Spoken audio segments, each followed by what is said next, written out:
Hello, everyone, and welcome to the Journey to Multifamily Millions podcast. I'm your host, founder, and CEO of ZANA Investments, Tim Little. And everyone, we are lucky enough to have on our show today a LinkedIn legend. Yonah Weiss is a powerhouse with property owners' tax savings. As business director at Madison SPECS, a national cost segregation leader, he has assisted clients in saving tens of millions of dollars on taxes through cost segregation. He has a background in teaching and a passion for real estate and helping others. He's a real estate investor and host of the top podcast, Weiss Advice. Yonah, welcome to the show. Hello, Tim. Thanks so much for having me. Great to be here. Yeah, and so I just gave everyone a little bit of background on you, but we really like to dig into the journey that people take on earning multifamily millions. So if you could give us a little bit more about your background and specifically how you got started in cost segregation. Absolutely. So, like I said, great to be here.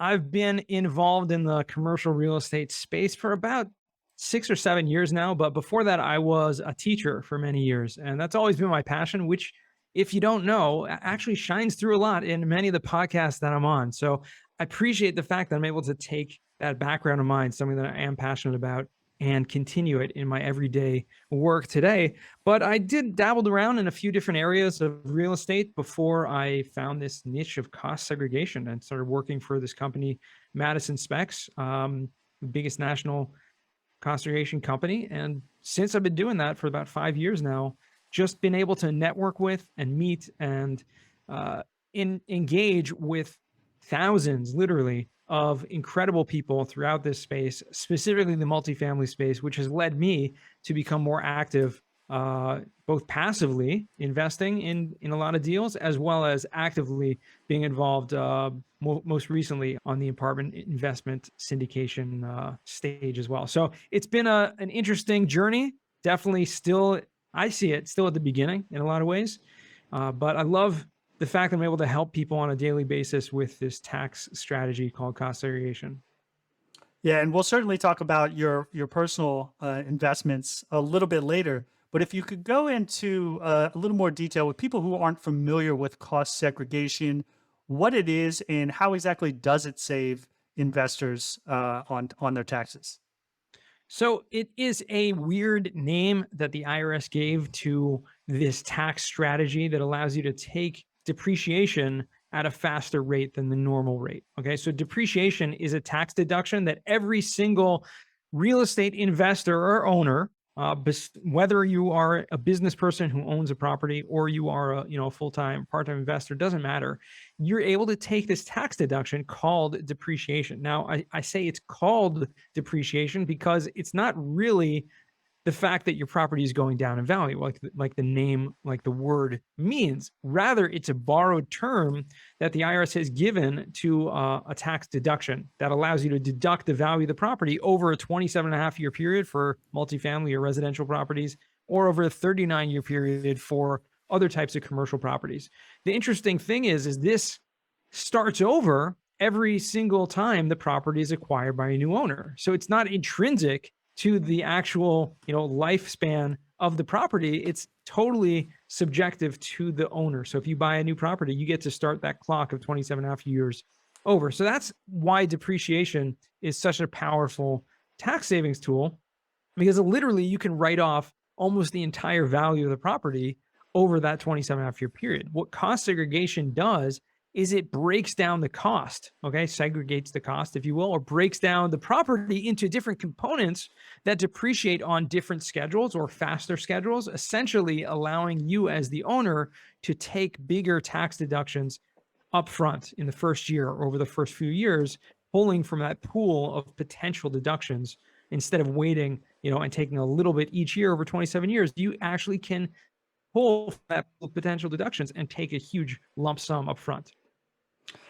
Yeah, and that's an amazing opportunity there. I think some listeners who aren't familiar with the commercial side of things may be wondering, is this applicable on my house or on my duplex? Or can you give us a little bit of an idea of where this is applicable and where it is not, and what that dividing line is, if there is such a line? 100%. So It cannot be done on your personal residence. So this is only something that is done on a business or investment property. However, if you have a duplex, it's a very common thing, or a small multifamily where you're what's called house hacking, you're living in one unit, renting out the others, you are able to take this depreciation deduction based on your percentage of ownership, meaning of the actual amount that is rented out. Sorry, not your percentage of ownership, but the amount is rented out. So let's say you're living in a duplex and you bought it for $1 million and you're renting out half, obviously. You can take $500,000 of that, half of that $1 million, and depreciate that amount.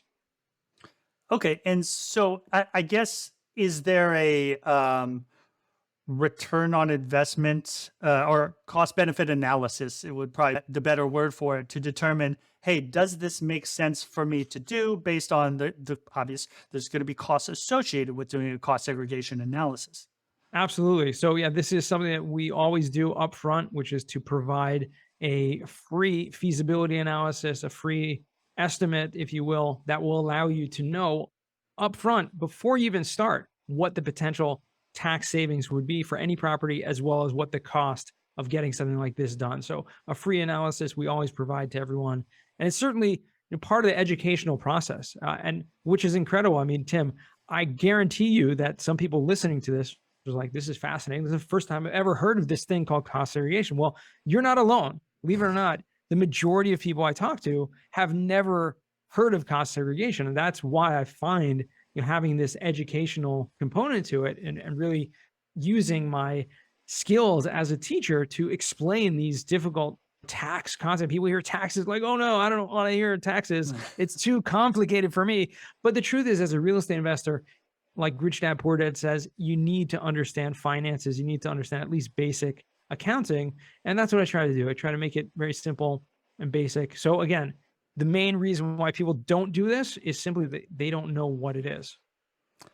No, that's completely true. And I certainly had no idea what it was until I started learning about commercial real estate, because I just wasn't exposed to it, when I had a duplex or a triplex even. So talk to me a little bit more about bonus depreciation, what that is, how long it's going to be applicable, et cetera. Yeah, absolutely. So bonus depreciation was a new rule that came about in the Tax Cuts and Jobs Act. So then 2017, 2018, they put into law this thing that allows you to take a large portion of the accelerated depreciation up front. So let me take a step back and tell you how the cost segregation plays into this. So when we're doing a cost segregation study, we're breaking down the property into its different components from a tax standpoint. Some things, like I mentioned, depreciate on a 27.5-year schedule. Those are just really the structural components. So we think about like the walls, the doors, roof, windows, floor, like foundation and infrastructure things. That's really where the majority of value of the property, when you buy a property, that's where the majority of the value is going to be found, right? In the walls and the roof and the foundation, and that's the building, right?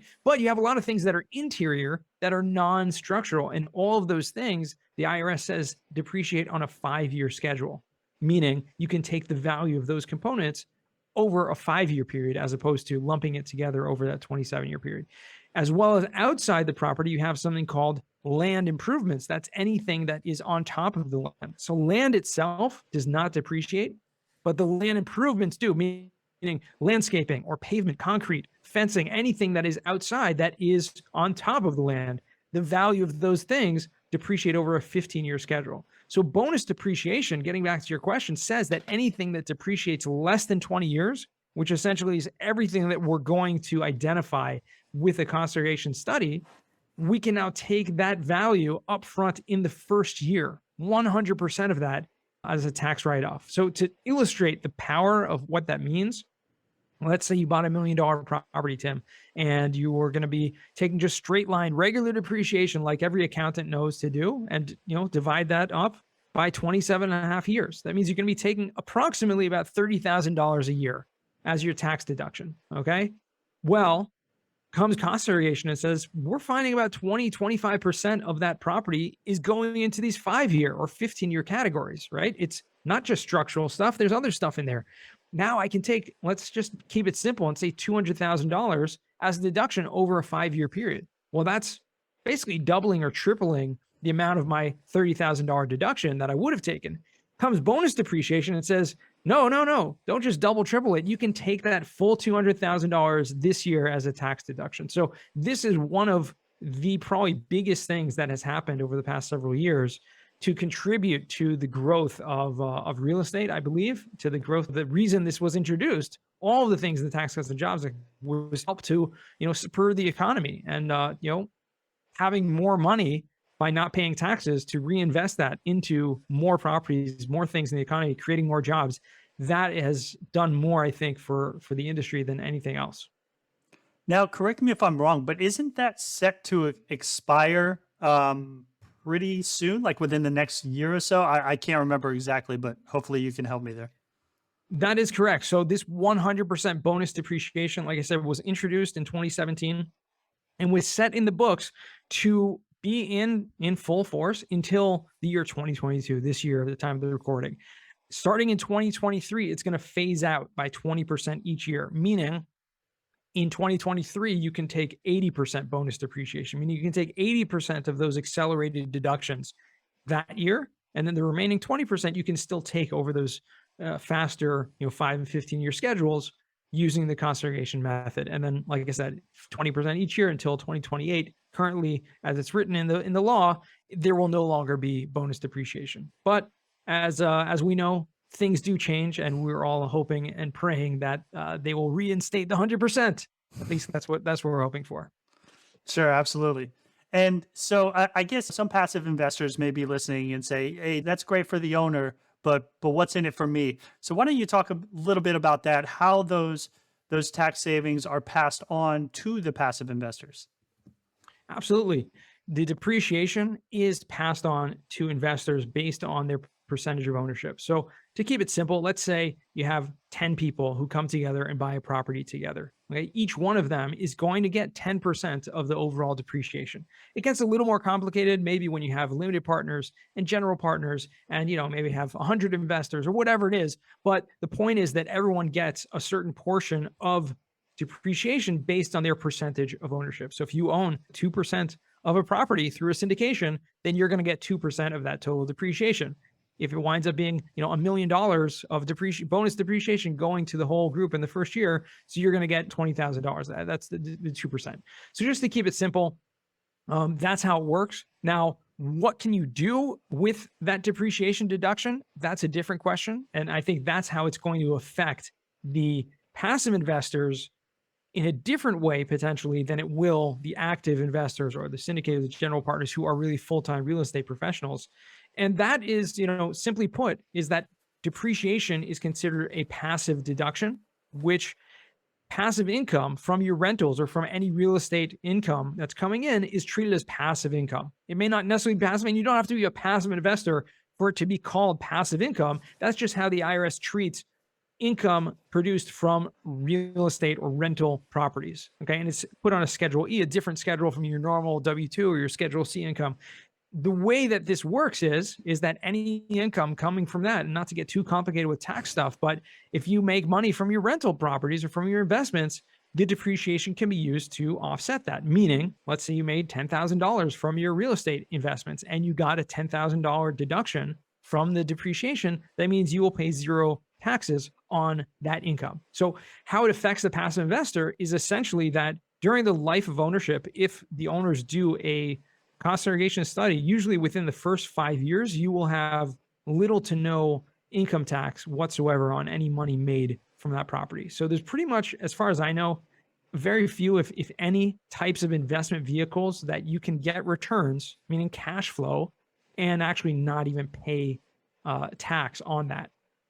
Yeah, exactly. And that's what we try to communicate to investors is basically that, hey, you will be getting distributions, but at the same time, we will also push down to you a K-1 for tax purposes, which shows losses. But as you mentioned, those are paper losses. They're not real losses.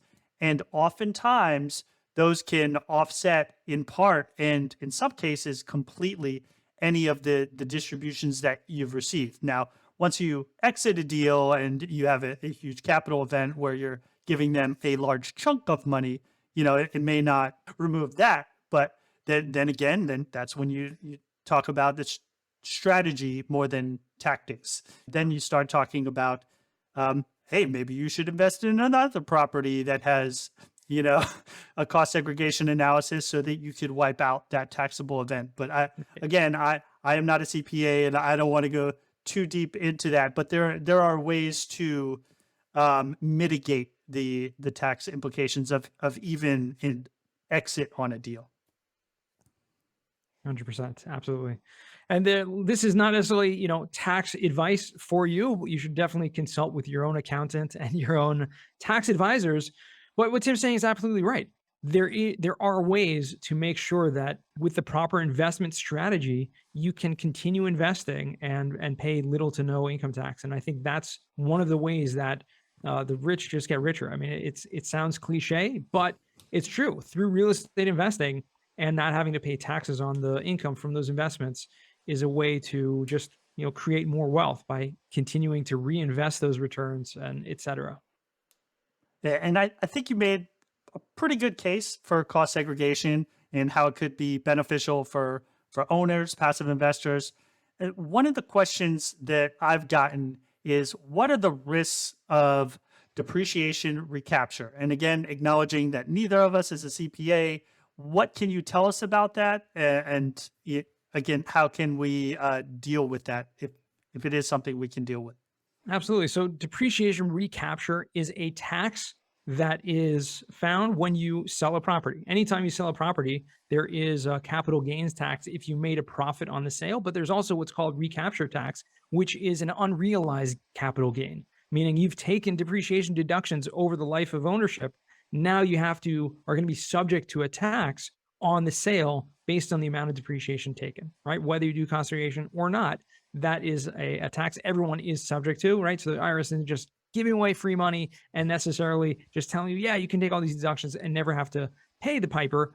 That is not necessarily so, because through, like Tim mentioned earlier, other different strategies like buying another property or doing 1031 exchanges or using certain strategies like partial asset disposition, which a lot of owners use. These are ways to mitigate or reduce or even eliminate or defer. All those are great different strategies of getting around taxes legally, right? There are ways to actually not even have to pay that recapture tax. So I do want to just mention that there is a big misnomer. People think recapture tax means, like the word sounds, recapture, and people think that means I have to pay back all of the depreciation, and that's just wrong. And unfortunately, a lot of people think that way and think, well, why would I take depreciation if I'm just going to have to pay it back later on? And the truth is, you're never going to pay it back. The point is that you may be subject to a tax on the amount that was taken, but you will certainly benefit from using those deductions and not paying tax during the interim. I think any smart CPA out there will tell you probably the greatest advantage of when it comes to tax strategy is deferrals. If you can defer tax to a later point where maybe you'll actually be in a lower tax bracket, or maybe you won't even be subject to that tax later on, or maybe you'll have other deductions later on to offset that, defer it as long as you can, because taking advantage of that money and the time value of money right now to be able to reinvest that, et cetera, especially with inflation the way it's going right now, your money's not going to be worth as much as it will a year or 5 years from now as it is today. So that's kind of in a nutshell, recapture tax, and I hope we covered what you were looking for. Yes, I appreciate it, because I think there is a lot of confusion around that subject specifically, and I'm no different. I didn't fully understand what it was or the implications, even when I got started, until I had a potential investor who was a CPA ask the question, because despite being a CPA, she wasn't as familiar with the impacts of depreciation recapture, especially when I started talking about cost segregation and how, losses are passed on, etc. And I never want to be in that situation again where I'm stumbling over my answer. And I feel like it's something that's just not talked a lot about in our industry. And I'm not sure why, especially if so many people are confused about it. But that being the case, there are methods, like we talked about, strategies to deal with it. It's just one of those things you have to acknowledge and I think be aware of.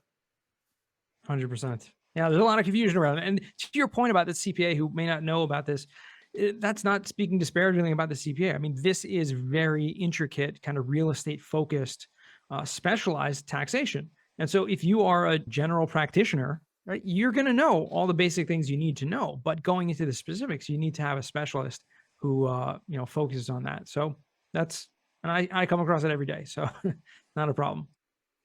Yeah. And so just shifting directions a little bit, I consider you a LinkedIn influencer, at least within the real estate investing circles.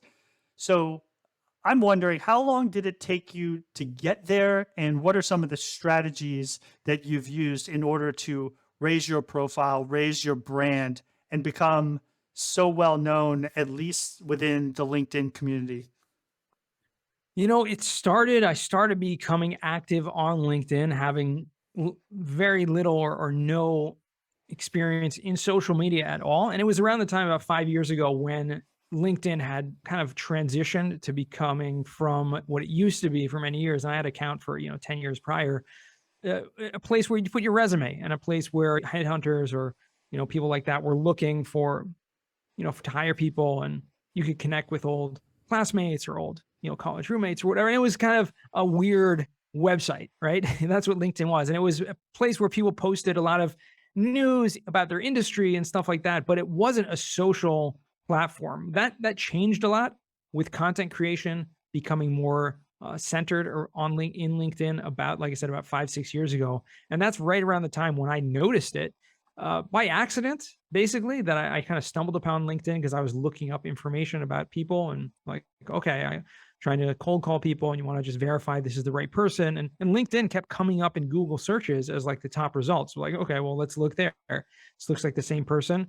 same name, same location, same company name. Okay, that's definitely them. And then I was like, wait a second, looking on the homepage, there's people posting videos about inspirational content. And then I came across Gary Vaynerchuk at that point. And so long story short, I saw from other people that they were posting original content and they were creating communities around that. And I was like, this is really intriguing and interesting. And I started doing that as well. And very shortly after, I posted something about cost segregation because I figured everyone was like introducing themselves and telling, educating people about their niche and their industry. Someone invited me to be a guest on a podcast. And at that point, I didn't even know what a podcast was, let alone ever being interviewed. And that was literally, once I did that, it was the snowball effect took into in high gear, and I started becoming guests on, one after the other, until at this point, being a guest on over 300 podcasts has definitely played into that. And I found, you're talking about becoming an influencer in the community, in the real estate community. Being an influencer, or whatever that means, it's really about highlighting other people and engaging the community. Meaning it's not about, okay, I'm just going to post this and be an inspiration for other people. That's not really what it's about. To me, it's about giving and how can I help highlight other people? How can I help make connections and help other people get connected through me? And so having a platform like a meetup or like I have, or a podcast, and doing these challenges that I do from time to time is really to encourage people to use the platform that I've found so much benefit from. Just teach them how to, or encourage them at least, and have accountability groups to encourage people to post original content. And that's it. And create a community around that. And literally, it has been a game changer for me, my business, and really life, because I've learned so much from so many people. Yeah. And so you're talking about, one, adding value, and two, connecting people. I think something that, aspiring syndicators who are trying to build their brand, one thing they struggle with is, well, how do I add value if I'm not an expert yet? But as we've seen, it's not just about posting academic articles on these topics associated with multifamily. People are able to add value by, talking about their challenges in being an entrepreneur, and how they've dealt with those challenges, and how they balance their work life. And a lot of this content has shifted more personal. And it's been interesting to see that transition over time, where I'm not going to say the line is getting blurred with Facebook, because we're not quite there yet, but it's definitely started to skew more towards the personal side so that people can feel like they relate and they're still getting some of the lessons learned from individuals. And it's not just a, this is what multifamily is, where that certainly can be helpful to people who are new to it, but that's Mhm. not the only type of content that they need to be thinking about. 100%. Yeah, well said. There's so much value you can create in so many ways, and it doesn't have to be, strictly educational in the sense of the word like you described, just articles and things like that that not that many people are going to really pay attention to. It's more things that are going to speak to the everyday person. And I think what it does, like you said, it is similar to Facebook in the way that first of all, it's much more professional environment, I think, and it should be. But to me, it's more about sharing your journey and sharing who you are and what you're doing on a day-to-day basis. So a lot of people will like to post, well, we got this property under contract, or we just, sold or just closed on this property. And that's great. Celebratory posts are incredible and do really well because everyone wants to get in on that. But at the same time, what about, well, I just walked this property to do due diligence, or I just had this investor call and there was a question or a challenge that came up, and really ask questions to the community. That's the best types of posts, in my opinion, are ones that ask questions, keeping it simple and really engaging the people that are viewing that content and asking questions. Say, well, what would you do in this situation, or any tips or pointers? And a lot of people really get involved, and then can open up conversations in the thread. So that's really where I found the most value. You're right. What I guess the content I haven't seen as much of is the this is the challenge I face today. Because I will tell you firsthand, I haven't done a deal yet that has been smooth sailing from start to Mhm. finish. They all, for some reason, have issues, and most of them happen within 48 to 72 hours of Right. closing. Again, for reasons I don't understand. But I don't think we, as GPs, syndicators, sponsors, whatever you want to call us, I don't think we talk about those challenges enough because we're probably afraid that, that people won't think we know what we're doing, or that we lack professionalism because we ran into an issue. And I would argue that and say, well, yeah, if you ran into this issue and you found a solution, then that speaks to your professionalism and your ability to solve problems and stay calm under pressure, etc. So I don't know what your thoughts are there. 100%. Being transparent and being sometimes a little bit vulnerable is a way for your audience, and if you want to call it an audience, or your community, or potential investors, or whatever you want to frame that as, to get to know you and see you as a human being, as opposed to someone that's just perfect. I mean, social media is so notorious for people just sharing their wins, and it looks like, especially like Instagram, always think like everything's perfect and everything's always good and that kind of stuff.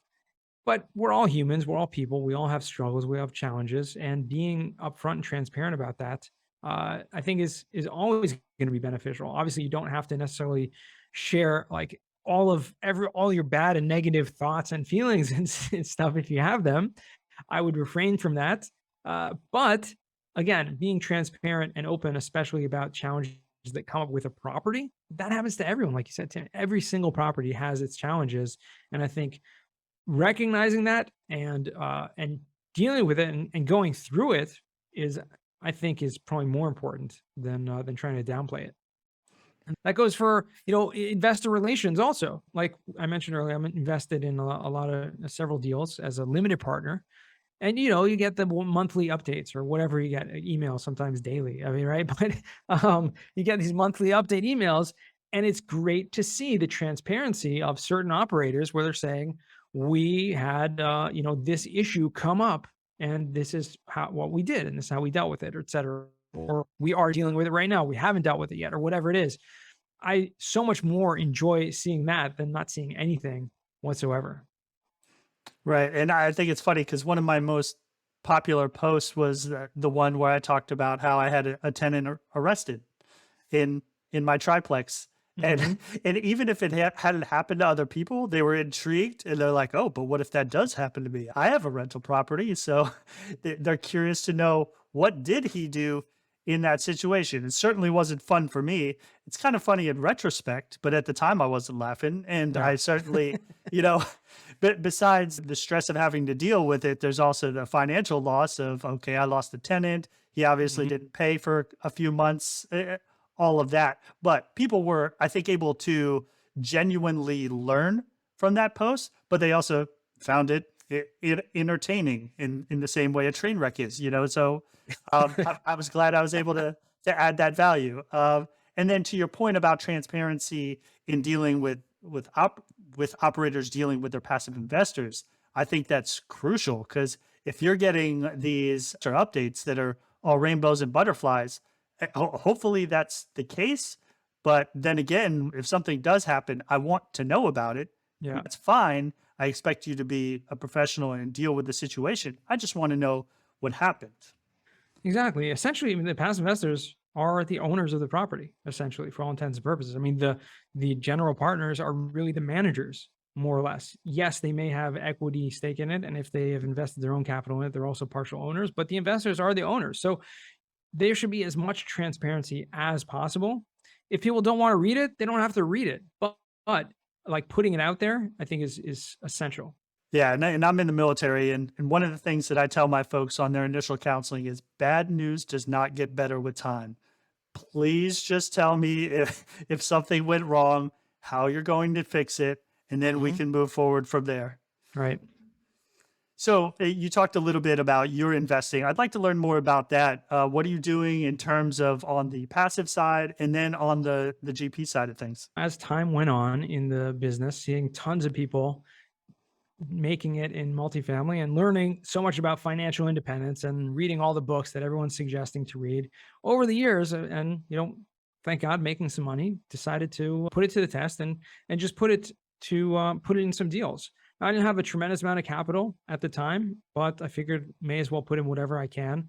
And I did a lot of research and finding people that I liked, trusted, these kind of the famous three things. And more than anything, just people that I felt like very comfortable with in terms of, trusting them and knowing that they would be the best stewards of the money. And thank God it has worked out over the years, and I've repeatedly invested with certain operators, seeing good things, and have learned about a lot of different asset classes in the process because I'm interested in seeing, well, where the best return is going to come from. And obviously through the cost segregation, I kind of had a bird's eye view dealing with people in every asset class, in every industry, in every single market across the country, and seeing who are these operators that are actually doing, deals consistently, year after year or month after month.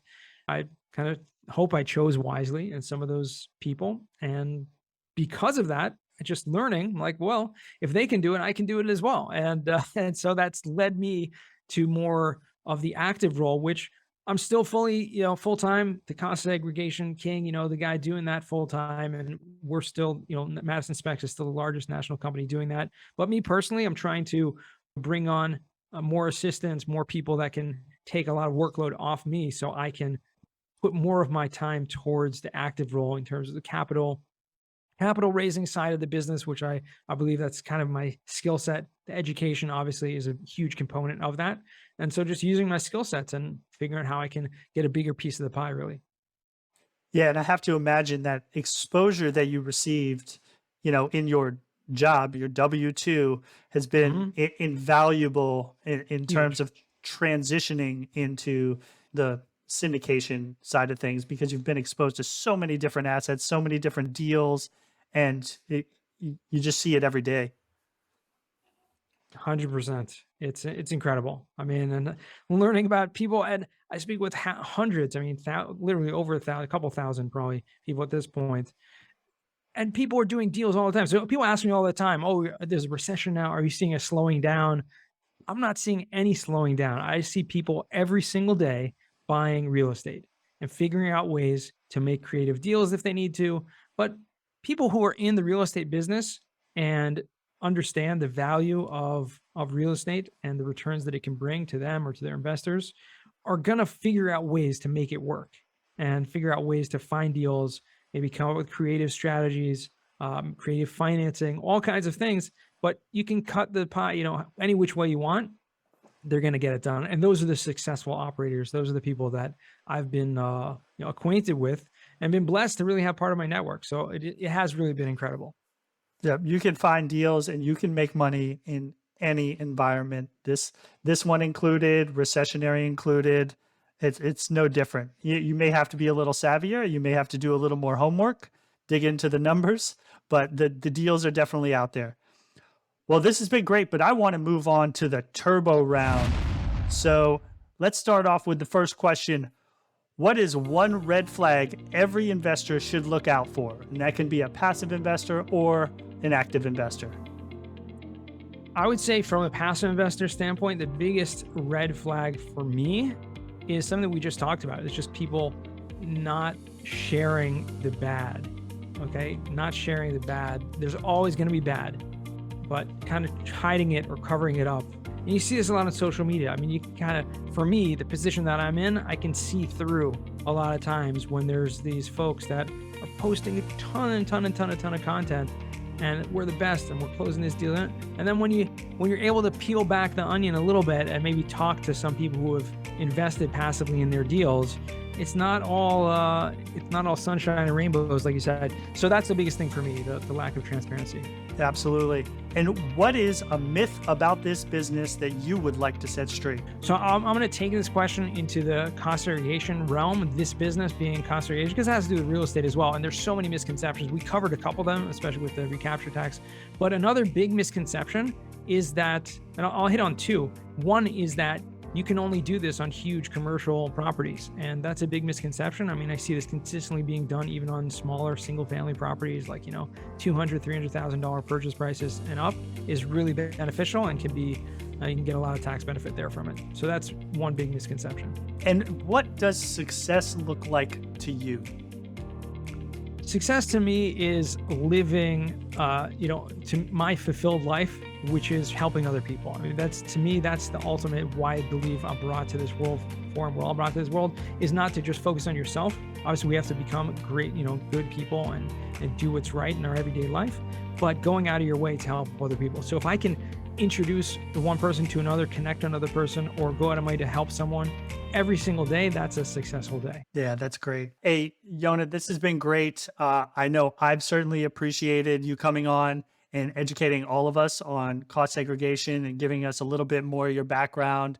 I know you added a ton of value for me and all my guests. Please tell them how they can get a hold of you and if you have anything else that you'd like to share with them.